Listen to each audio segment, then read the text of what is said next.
Hi everyone, this is Anisa Ginjo Art Channel, and today I want to share with you making a video of my recent project Cyberpunk Girl. I've just started my channel and I would be extremely grateful to you if you subscribe to my channel and share this video in your social networks, and I promise to make a lot of useful and interesting content. Before we start, I want to say a couple of words about this work. By making this project, I wanted to challenge myself in several aspects. Making a character without a concept, I never did this before. Sculpting realistic skin and making a character in semi-realism. Previously, I did only stylized game-ready characters, so this character is quite a challenge for me. Learn how to make X-Gen hair and how to render a character in Arnold.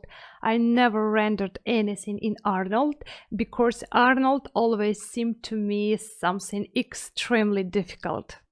While making a Cyberpunk Girl, I used a lot the tutorials from Jay Hill YouTube channel, and I used a lot tutorials which he has in his sponsorship. I will leave the link to his YouTube channel in the description to this video. I also used Jay Hill's base mesh as a starting point because I wanted to save time and to dedicate it to the goals which I listed previously. I also have 5 long raw footage videos with the whole process of making of the Cyberpunk Girl, and they are already available on my Patreon by the Watcher subscription. And if you want to see my project files from ZBrush and from Maya, then they are also available but by the Investigator subscription on my Patreon. The link is in the description to this video. All the videos are recorded at X2 speed, so you will be able to see absolutely everything what I do and which instruments I use. I also plan to record another video about the difficulties which I faced during this project.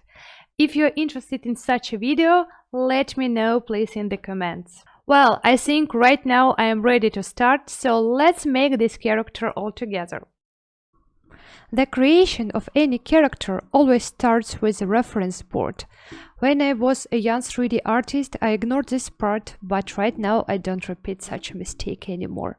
I get the references for everything, for the general style, face variants, face expressions, skin renders,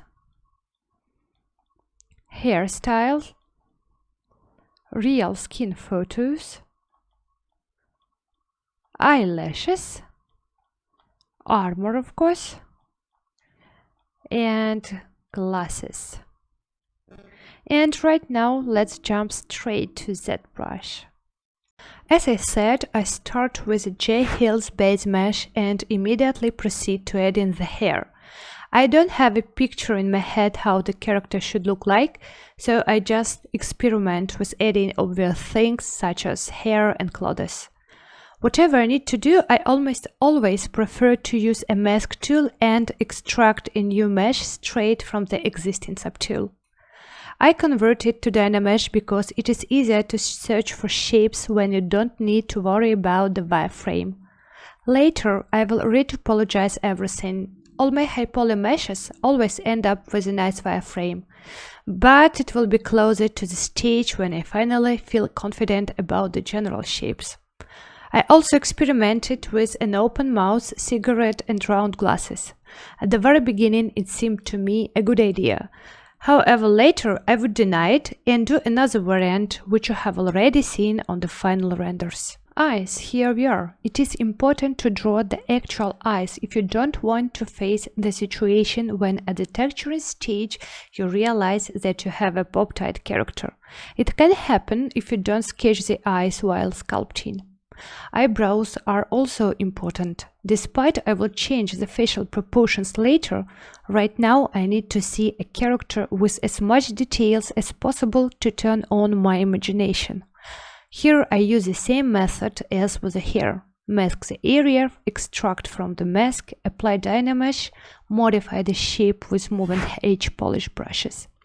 At a certain moment I realize that I want to make a long-haired character and I proceed with the hair. When I feel stuck and I don't know what to do, I just jump to another area on my character and continue working with this part. At the blockout phase, I just try to work on the whole character, not only on one separate part.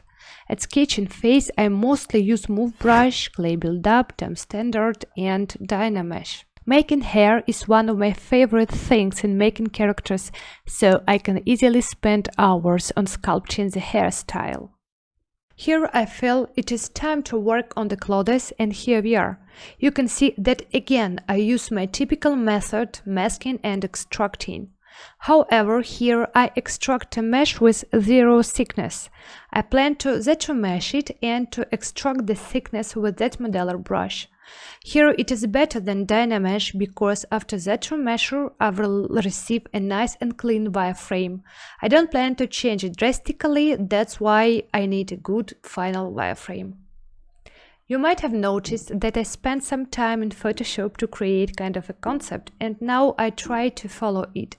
And now I am making sleeves. I never create high poly clothes as one solid mesh. I divide it into subtools similar to what we have in real life when we actually sew clothes. We have separate piece of clothes for sleeves, same as for other parts of clothes.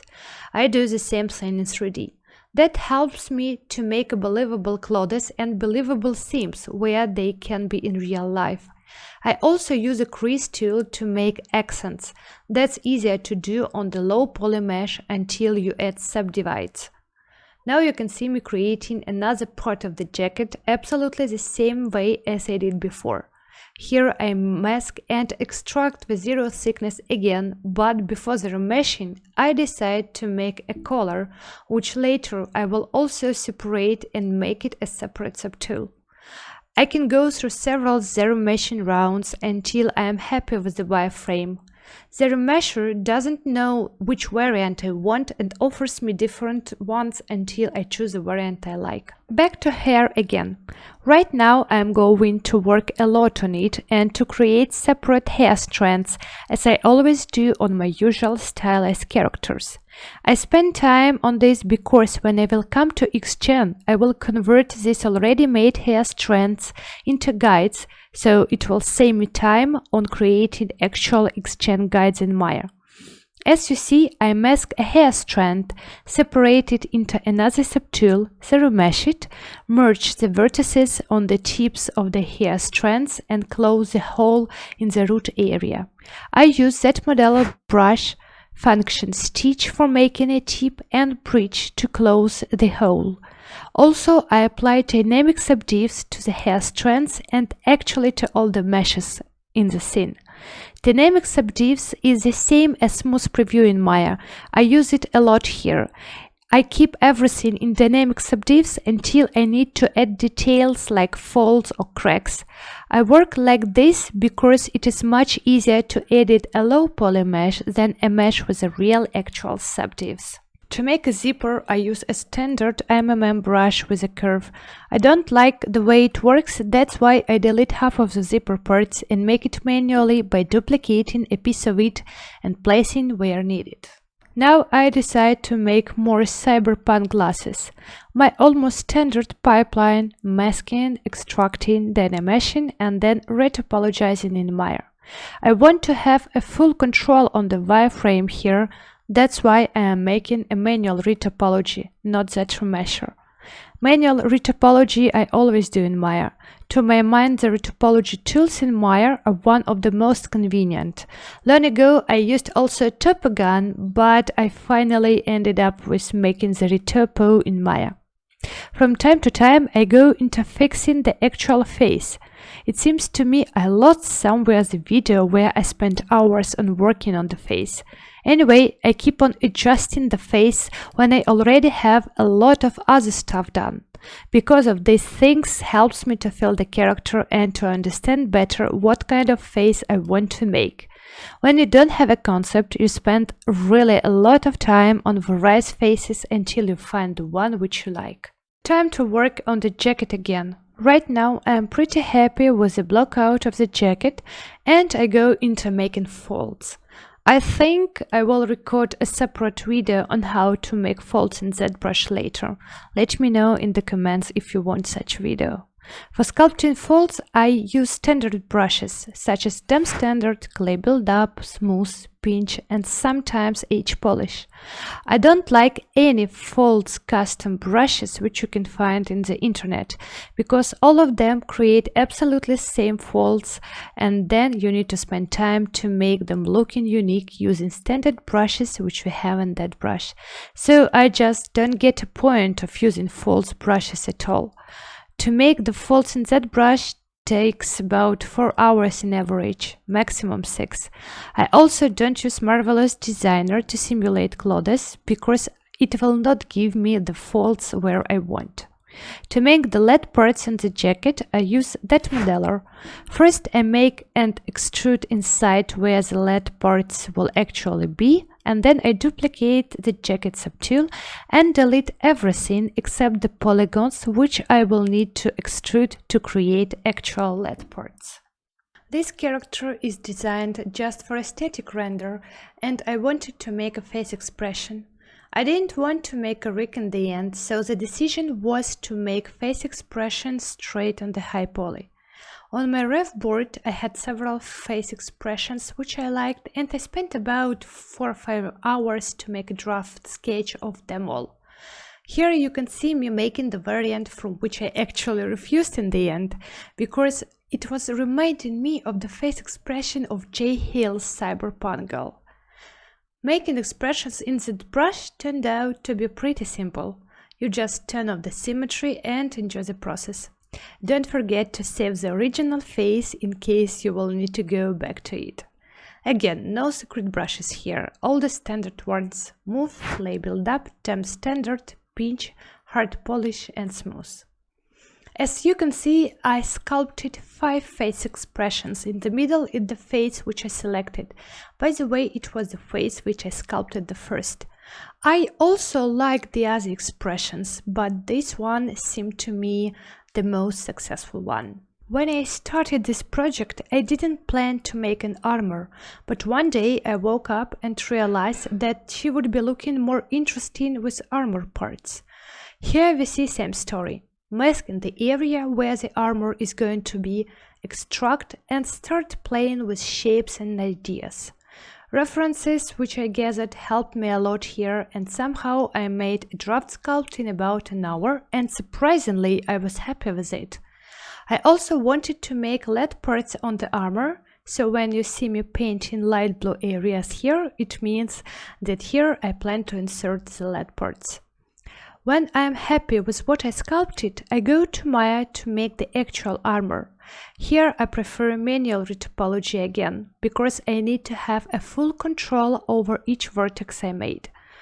The best variant is to make the retopology over the sculpted mesh.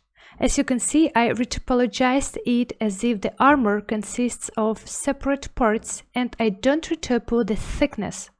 I need only the flat planes. When I finish the retopology, I make extrudes to make thickness and bevels. I bring everything to the brush, assign creased edges where needed, and apply dynamic subdivs. Later, for rendering, I will replace the creases with supportive loops, because the shading in Maya looks better with supportive loops than with creases. You may ask why I don't use supportive loops from the very beginning. Actually, I prefer to use creases because the less edges you have, the easier for you to edit the mesh. This is it. I try to keep a clean and neat mesh as much as possible. Now earrings. I made them in that brush from a standard cylinder. Here I work a lot with polygroups. With the help of that modeler, I assign polygroups to the loops which I need to extrude, and then I obviously extrude the polygrouped faces. And to make an effective bevel, I just slide some of the edges. Then I delete the inner part to make earrings look as separate parts, and we are done. At this point starts the stage which I never did before. That is sculpting realistic skin, texturing it, XGen hair and rendering in Arnold. I need to admit that each of the next stages I redid twice because from the first try I wasn't happy with the result. Well, now let's go to the stages and let's continue. Sculpting skin details was a real challenge for me. I used the custom brushes and alphas created by Jay Hill, and also I watched his tutorials on this topic. You can acquire his brushes on his ArtStation page, and you can find the link to them in the description to this video. And the actual tutorial is available for free on Jay Hill's YouTube channel. I will not retell the whole tutorial, but the main point is that you work with Morph Target in HD Geometry mode in ZBrush and apply noise with skin alphas. From time to time I also use the custom skin brushes, and that's it. The most difficult part was to make the skin of the lips. The references of real lips helped me a lot here. I looked through a lot of lips trying to understand how they should look like. And actually I resculpted lips twice, and the second variant was closer to what I wanted.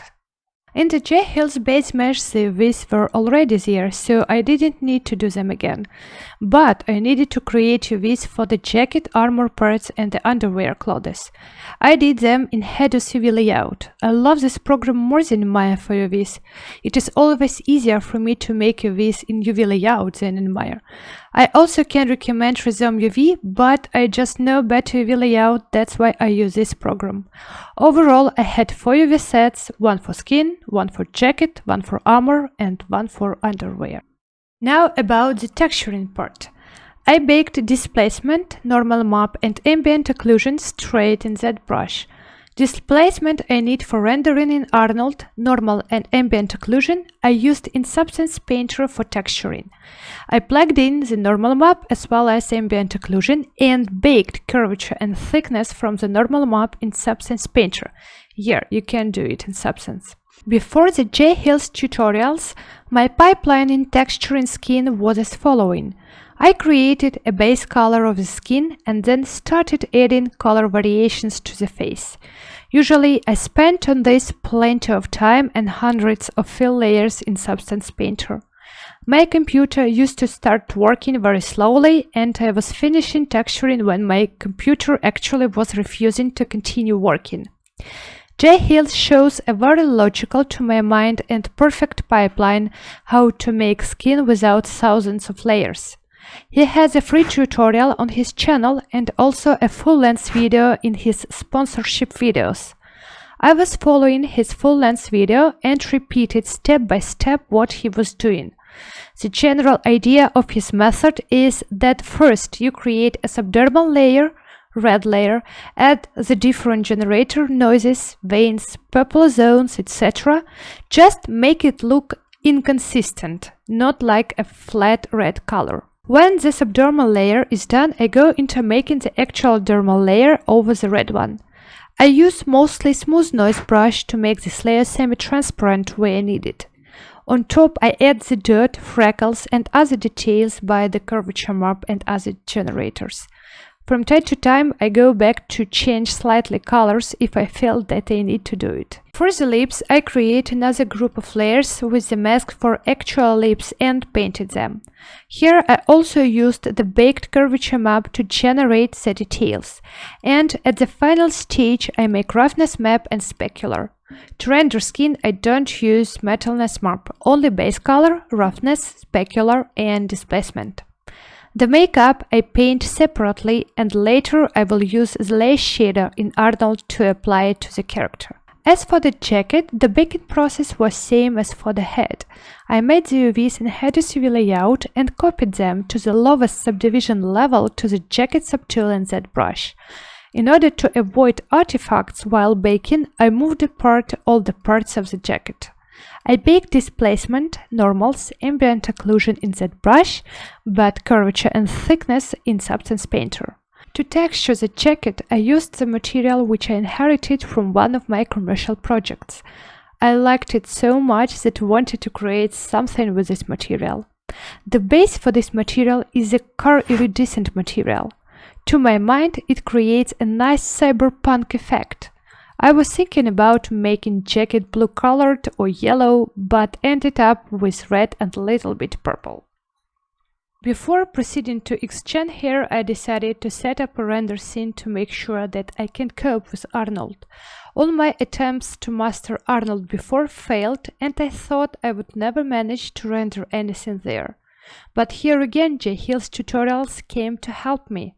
In his sponsorship videos, I found a tutorial on rendering a character in Arnold. He shows how to set up lights, skin materials with maps, how to plug in the displacement map correctly, which I never managed to do before. And also, he explains which additional nodes you can use to make your displacement, roughness and specular look even better than after texturing. His tutorials, to my mind, is a chest of useful and necessary information if you want to boost your 3D skills. As you can see, I painted the makeup separately from the skin color. I made the actual base color, roughness and metalness in Substance, and also I created there a mask for the Arnold layer material. The flakes which you can see on the final render were not created in Substance Painter. The flakes are the Arnold node which I applied to the makeup material in Arnold. This method I also overlooked in the tutorial on rendering characters in Arnold. In Maya, I created a layer material and plugged into it the skin material and the makeup material. The transition between them was that black and white mask which I did in Substance Painter. Rendering glasses was also a challenge. First, I tried to paint the LED texture on the actual glass, but it looked extremely weird. Then I decided to create a plane inside of the glasses and to make the texture with transparency map straight on it. The ornaments at first I wanted to find in the internet, the real cyberpunk alphas, but ended up with standard alphas from Substance Painter. That was really fun to try different alphas until you find the one which looks pretty cyberpunk. While rendering glasses, I faced a problem that the glass was distorting the eye under it. I spent several days trying to find the answer. And somehow on my Autodesk forums I found an artist who had the same issue. He had managed to fix it. I just needed to check the box with thin glass on the mesh and this is it. Everything got fixed. As for the LED parts, I liked very much the way LED parts look on JHill's Cyberpunk Girl, and I wanted to do the same. In his videos for sponsors, I found an 8-hour video making Cyberpunk Girl raw footage, and at speed 0.5 I found where he was doing these LED parts. I just repeated what he was doing there and received a similar effect. Final and the most difficult part in this project was making Xgen hair. As a base, I used the hair strands carefully created in ZBrush before. I converted some of the edge loops into curves, and I converted curves into the guides. Acting like this, I saved a lot of time on making guides straight in Maya. I redid hair 3 times. About the main difficulties I will speak in the next video, and now back to the pipeline. How to make Xgen hair? Again, I turned to the JHill's tutorials. He explains main crucial points about the thickness of the hair, modifiers, the shape of the hair, etc. I spent about a week and a half just to adjust the hair the way I needed. I spent a lot of time on rendering hair in good resolution because very often I was just unable to see the issues to fix when the quality of the render was low. The easiest part was making eyebrows and eyelashes. It took me about 2 hours maximum. You just select the area to grow the actual hair, create several guides, adjust the guides and the density, add a couple of modifiers and draw the density map. By the way, the density map not always worked correctly with this project.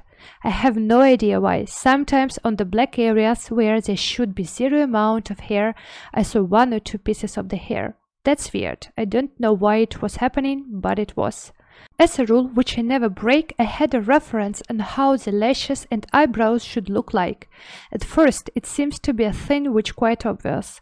You might think that you don't need to look for references for such a tiny element of the face. But I insist that you should. It is always better to get a reference and to check whether you are doing everything correctly than to spend a month for the project and at the end to realize that you failed in some of the shapes just because you lacked good examples.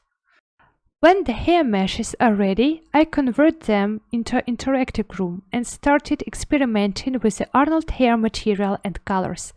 And again, Jay Hill's tutorials on rendering hair in Arnold helped me with this. First of all, I tried blonde hair with dark roots, what we actually often see in real life, but then I decided to make the dyed red hair with light blue hair strands. This one I chose as a final variant. And the last thing which I did was adding peach fuzz to the skin. Jay Hill's tutorial for sponsors is also here. I don't know why, but somewhere on the final render I can clearly see the fuzz, but somewhere absolutely not. No idea why it is like this, but I was already tired from this project and finished it as it is. To make the final renders took me ages. It took an average 20 hours to render the full character and 34 hours to render a close-up. My GeForce video card is outdated to use its resources for rendering, that's why I was rendering with CPU. Overall, it took me 2 weeks to finish with rendering. Anyway, I didn't give up and finished this project. So this is it for today. Thank you for watching. Remember to subscribe to my channel and check the links in the description. There you will find the links to my social networks, my Patreon, and of course to Jay Hill's YouTube channel. I always read the comments which you write, so feel free to suggest your ideas for my future videos. See you in the next video and may the inspiration be with you. Yeah.